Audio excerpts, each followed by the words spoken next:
Good morning! Ayan guys, kadlawng dako. Time check is 3:30 AM. Papasok na ako sa trabaho, di ba? Ang galing. Galing. Ito ang sipag na trabahante.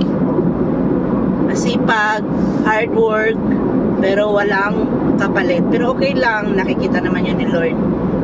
God is always see us. Di ba guys? So nakakapagod na talaga yung ganitong trabaho, pero need natin na magtrabaho. So wala pa kasi magandang opportunity na nakikita natin. So nagtagal tayo dito ng 6 years. Pero okay lang yan. Tiwala lang tayo sa ating Panginoon na may magandang mangyayari naman. Siguro nga, lagi tayong nahihirapan sa ngayon. Makasoon, sa kabilang buhay, doon ako magiging masaya. Masaya naman ako dito sa mundong ginagalawan ko, pero yung pagod lang talaga. Pagod, stress, problema. Normal, lahat tayo may problema. Kaso nga lang, sa dami-dami natin problema, dagdag pa tong trabaho natin.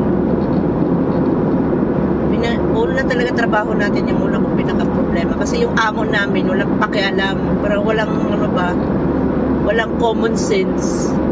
Siguro wala talaga yung common sense.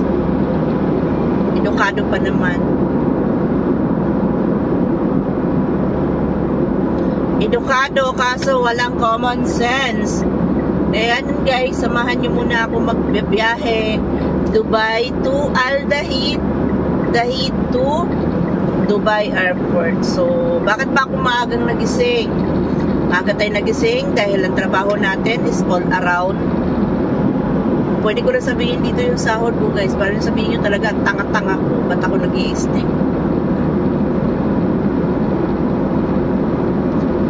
Kape muna tayo. Ayan, magkakape muna tayo mga langga. So yun nga, baka para hindi ako ma-board, samahan nyo na lang ako dito magdadaldal.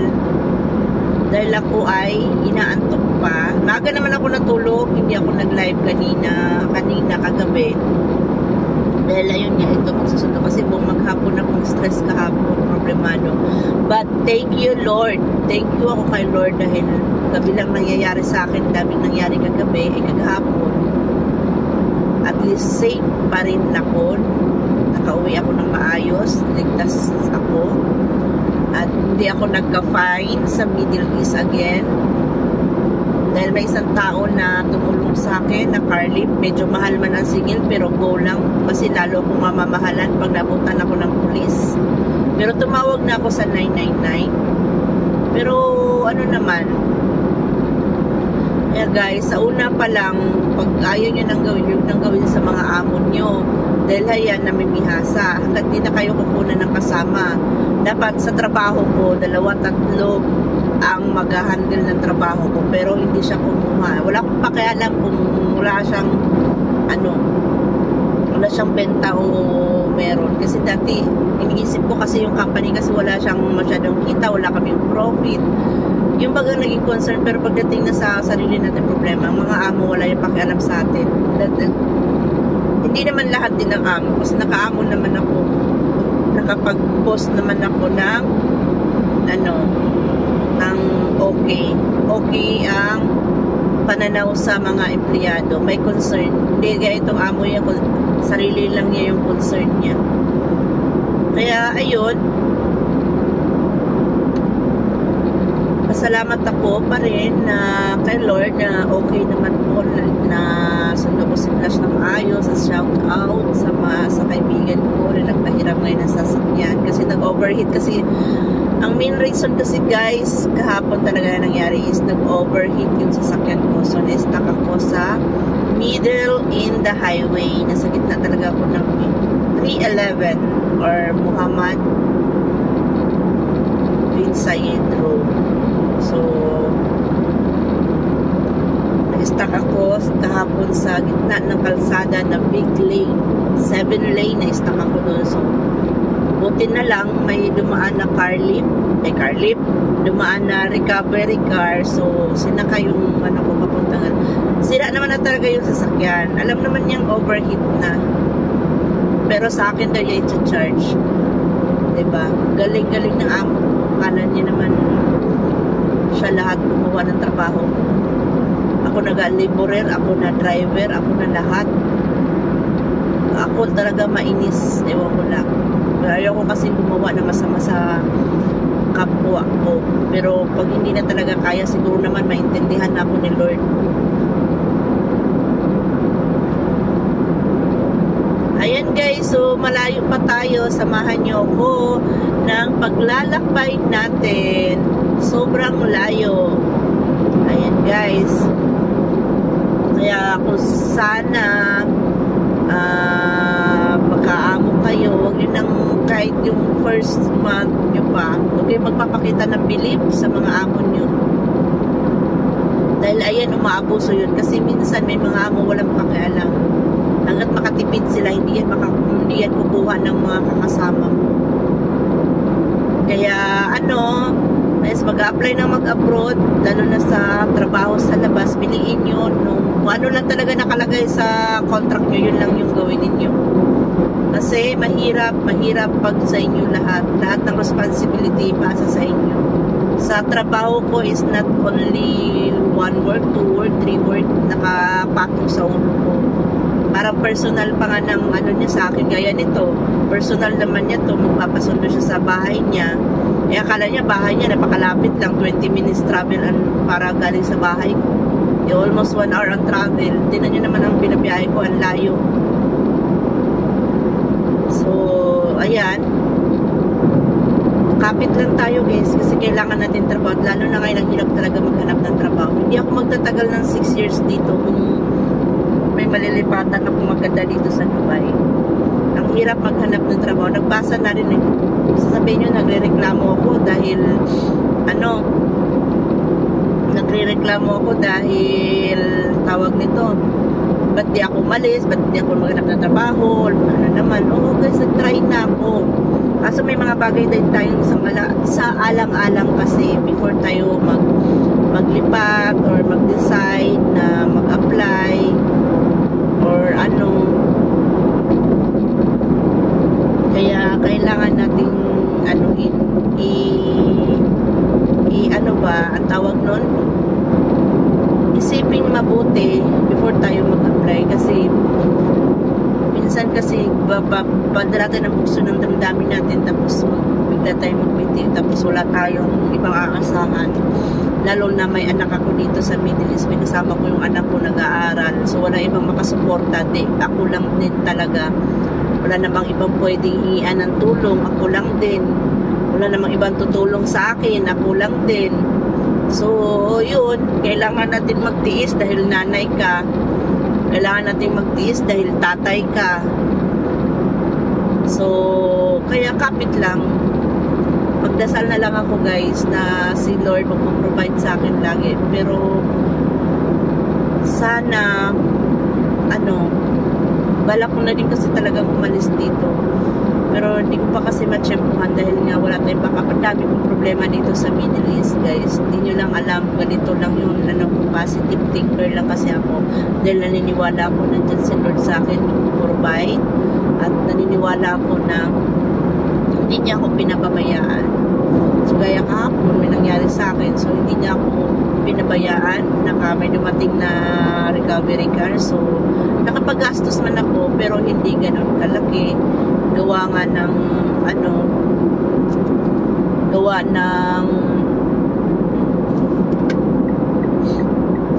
tawag niyan, wait lang guys, mag-exit na yata ako, exit 19 na ba dito, baka bigla akong malagpas kailangan kasi 4 o'clock nandun ako sa bahay niya. Nandito na tayo guys, tama yung exit natin.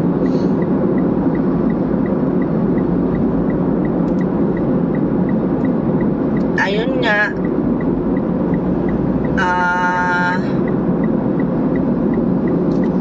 Di siya naman to yung gumamit ng sasakyan ng 4 days. Tapos lahat na lang kasi ng problema, pag may mga problema sa office, sa akin niya binubuntong, kesyo ganito, kesyo ganyan, ako daw gumagamit, kesyo ganito, hindi ko pinabayaan, sabihin pa niyan, ilang taon ako nagtatrabaho, hindi ko maayos. O diba, sa isa katao na ako nag-aayos lahat, kaya ko bang i-handle lahat yan? Yan, kaya sarap talaga sagutin guys. Nagtitimpilan talaga ako. Iniisip ko kasi kung pwedeng mangyari, baka bigla akong tanggalin, so wala akong backup. And then si Flash nag-aaral, so para wala akong choice muna akong di magtiis. Pero I pray, always praying guys, so di mawala mag-asa. Kaya bahala na si Lord sa akin, bahala na si Lord sa amin. Alam ko namang hindi niya ako pinabayaan simula noon hanggang ngayon. Kasama ko si Lord, kasama ko siya lagi. Sadyang napakabuti sa atin ng ating Panginoon. Kaya kung ano man yung mga pinagdadaanan nyo dyan, okay lang. Gaya nito, 3:44 na kailangan kong makarating doon is 4 o'clock. So na meron pa akong 15 minutes, siguro mga 15 to 20, siguro ma-relate lang ako 5 minutes. O alam ka lang pa siya, no? Kaya ayan, samahan nyo ako dito, magdadaldal, maglo-long drive tayo. Ganito kalayo. Hindi ko nga nakuha lahat simula sa bahay hanggang nasa kalahatian na tayo nag-video kanina. So, ganito ang binabiyahe ko pag dito din ang warehouse namin. So, everyday ko itong tinatravel pag may mga delivery kami, may mga stocks. So, ayan, papunta ako. Alas 3 ng umaga, gising. Iniwan ko si Flash sa bahay. Tulog pa kasi may pasok siya mamaya. Idadrop ko siya ng airport. Makabalik naman ako siguro before 6. Before 6 siguro makabalik na ako. Tapos, gigisingin ko na siya. Magigising na yon. Pagka ihatid ko siya sa school. Tapos meron pa naman siyang inutos na din sa akin. So, kailangan nating mag-manage ng time pag nandito. Hindi okay naman si Flash sa akin, kaya sabihin ko, ba't ko din nalang anak ko dito. Okay lang naman nandito siya, kaya ko naman yung i-guide yung time ko. Ang lang talaga, yung trabaho. Trabaho ko lang talaga is sobra-sobra sa oras. Sobra, tapos sa kontrata ko is wala siya doong nakalagay. So kahit dito personal ko wala. Kaya din ako nag-video at i-upload ko to kasi pagdating in the future baka magagamit kong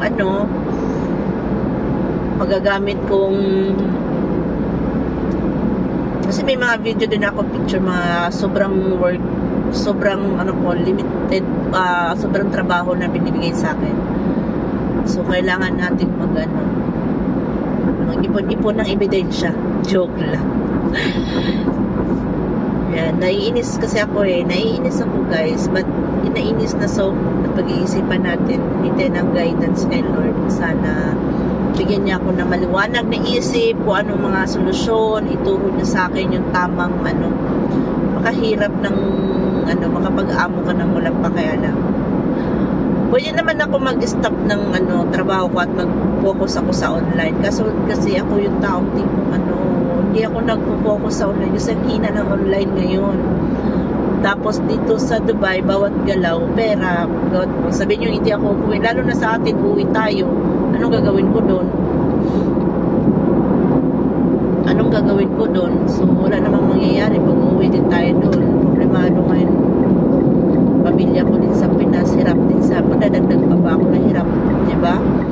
So, these days muna tayo dito. Ang iniisip ko lang kasi yung anak ko, pag nung mangyari sa akin dito, so wala siyang ibang mapuntahan dahil wala naman kaming kamag-anak dito, wala naman kami ibang lalapitan. Kasi mga kaibigan ako na mga talaga, pero syempre bata, anong mangyari sa iyo yan, iba pa rin ang kapamilya mo. So may mga kaibigan naman ako dito, 2, 3 na talagang sabi ko na maaasahan ko. Kaya ito may-ari ng sasakyan, anytime matawagan, makahingi ako ng tulong. Pero not on the time naman na pwede nila akong tulungan. Kasi may mga trabaho din yun sila. May mga pamilya din. So, pinagpipray lang ko na ingatan kami lagi ni Flash. ni Lord. Dahil mahirap, bata pa kasi si Flash, 8 years old pa lang, magto-turning to 9. Magto-turning to 9 siya. So, kailangan nating, kailangan nating magdoble ingat kung ano man yung anuhan natin kasi hindi pa alam ng anak ko. Okay lang sana kung 15, 18, 19, no? Pwede na yan. Kahit anong mangyari sa akin dito, alam na niya. Eh yun, kahit memorize ka ng number ko, hindi niya alam. Diba? Kaya, yun lang, pinagpipray ko na sana ay maging pang-araw-araw namin makasurvive kami at maayos. Hindi ko naman hinahangad na maraming pera lagi ang yakin na makakasurvive kami. Tsaka, ayun, malayo-layo pa tayo mga darling. Ito namang sasakyan na to ayaw nakaka-interrupt ang ilaw niya pa kurap-kurap. Nasa likod ko pa kurap-kurap yung sasakyan. Yung ilaw niya nakakala ko so malapit na tayo. Hindi malayo-layo pa rin, nasa mga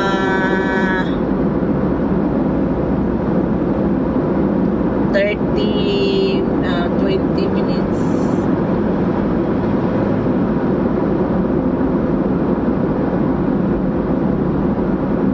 Nasa 20 minutes, mga ganon.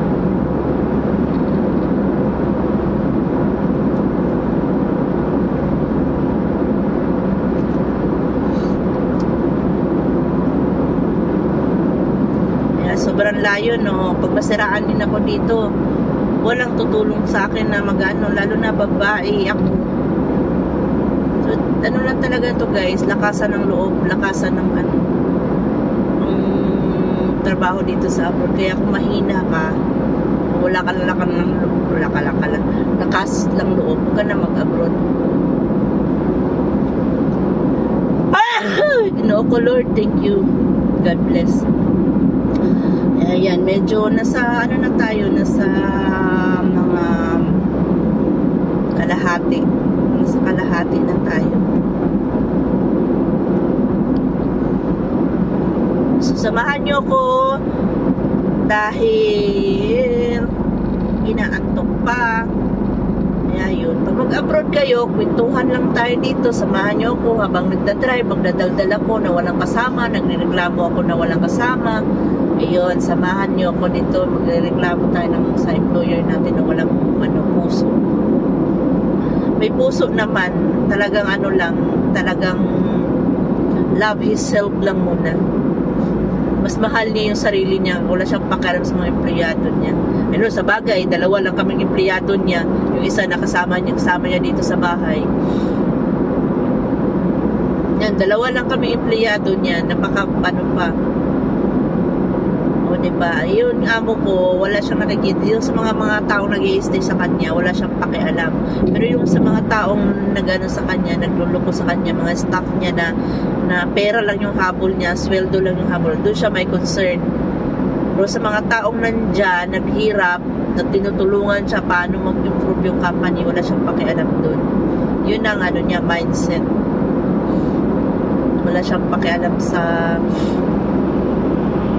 wala siyang pakialam sa mga taong may concern sa kanya. Doon siya sa mga taong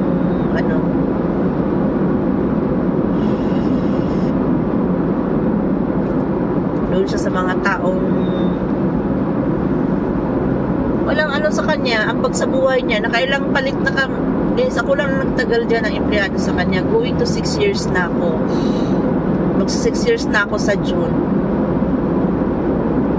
O, diba? Next month, already 6 years na ako dyan sa kanya. So, walang improvement yan.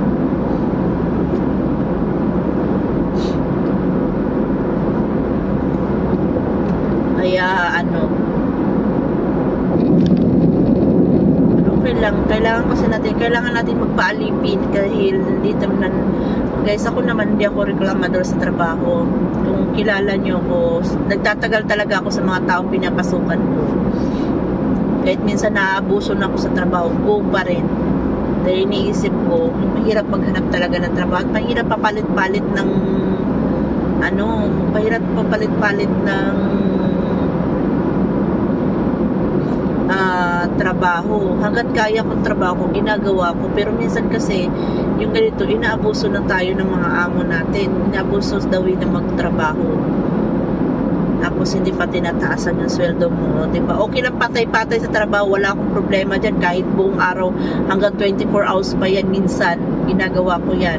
Gagawin ko yan. Basta, may overtime, at saka, medyo okay yung sahod. Gaya nito, 6 na taon ako, wala mang improvement sa sahod. Ganun na. Kung ano yung nag-apply ako, hanggang ngayon, yun pa rin. O, diba?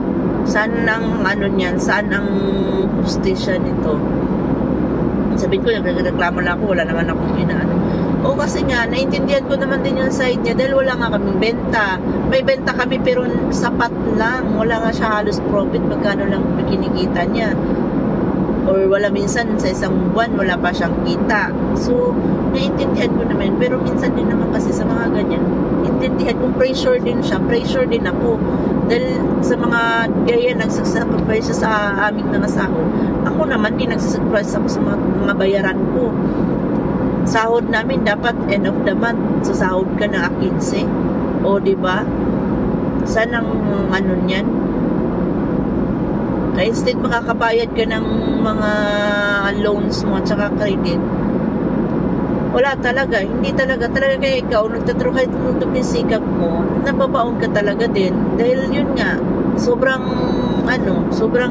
pagod. Hindi ko alam guys kung tatapusin ko pa yung video na to dahil sobrang haba na, 21 minutes na, mag 30 minutes, pero okay lang yan, malapit na tayo. Samahan nyo ako guys, ayan ha, samahan nyo ako mga langga. Iba dyan, tulog na tulog pa talaga. Hindi ako nagre-reklamo sa trabaho ko. At my age na medyo nasa 40 na, dapat pahinga konti. Pero okay lang naman yung magpahinga guys. Wala naman problema doon. Dahil kailangan natin ng katawan. Kailangan natin, huwag natin abusuhin din yung katawan natin. Dahil itong katawan natin is holy. Bigay ito ni Lord, bigay siyang binalang sa atin, so dapat kailangan nating alagaan yan. Huwag nating abusuhin ang ating katawan. Ako naman din kasi, kumakain ako minsan sa isang araw, isang beses na ako kumakain ng kanin. Hindi man sa dahil nagda-diet ako, dahil doon ang nakasanayan ko, pero mali yun. Pero hanggat nagugutom naman ako, kumakain talaga ako kasi sa umaga talaga nagkakape lang ako. Nagkakape until 2 or 3. Hanggang yun lang yung laman ng tiyan ko. Kasi pag uwi namin sa bahay ni Flash, na anak ko, doon ako kumakain, doon ako nagluluto. Pero pag gabi naman din, pag hindi rin ako gutom, tinatinapay lang ako. Pero kita niyo naman, hindi ako pumapayat. Yan, yun ang pinagbe-bless ko kay Lord na hindi ako magkakasakit. Dahil may anak pa akong binubuhay, napakaliit pa ni Plus. At the age of 8, wala pa yung alam kung paano mabuhay sa mundo. So, yun nga, inaano ko na din siya, nakakausap, pinapaintindi yung sitwasyon sa kanya na dapat kailangan marunong na siya sa buhay. Mabait si Flash, marunong naman siya. Siyempre, bata pa, nandun pa yung that age na maglalaro siya. Lang kung pupukin ko yung anak ko, no, napakabata pa niyan. May mga responsibilidad na nga ngayon na inaano yan. Yan, ini-explain ko sa kanya, pinapagalitan ko, pinagsasabihan ko. Siyempre, pagsabihan mo yan ngayon, bukas purgat na naman dahil bata nga, doon naman tayo dumaan. So, always natin yung i-remind. Always ko yung nire-remind sa kanya. Kaya, lagi ko yung pinagpipray na sana maging okay kami. Kaya sana Lord na mabigyan ako ng chance na maging okay naman.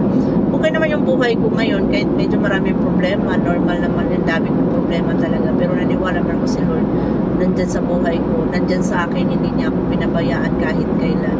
Simula noon pa hanggang ngayon, sa tagal ko na nag-a-abroad, hindi niya ako pinabayaan sa bawat araw ng buhay ko.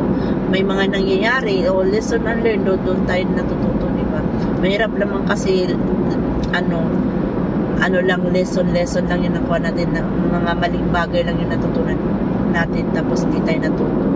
So, meron din ako noon. Matagal din ako matuto before ko i-apply sa sarili ko. Kasi, ano nga ako, yung mabilis magtiwala, okay lang yan, ganito, ganyan. Pero pag, ano na din yun, na-apply na natin. Marami na tayong natutunan sa buhay. At the age of 40 plus, marami na akong natutunan, lalo na sa makikisalamuha sa kapwa, yung sa mga responsibility natin. Kasi ako ugali ko kasi ako yung mabilis magtiwala, yun kahit di ko trabaho ginagawa ko, yung hindi naman nagpapasikat dahil ayoko kasi din minsan na wala naman akong ginagawa tapos yung iba yung tapos ayoko pa bukas ba yung trabaho ko, hanggat kaya kong tapusin yan lahat ngayon gagawin ko na yan para naman wala akong pagod.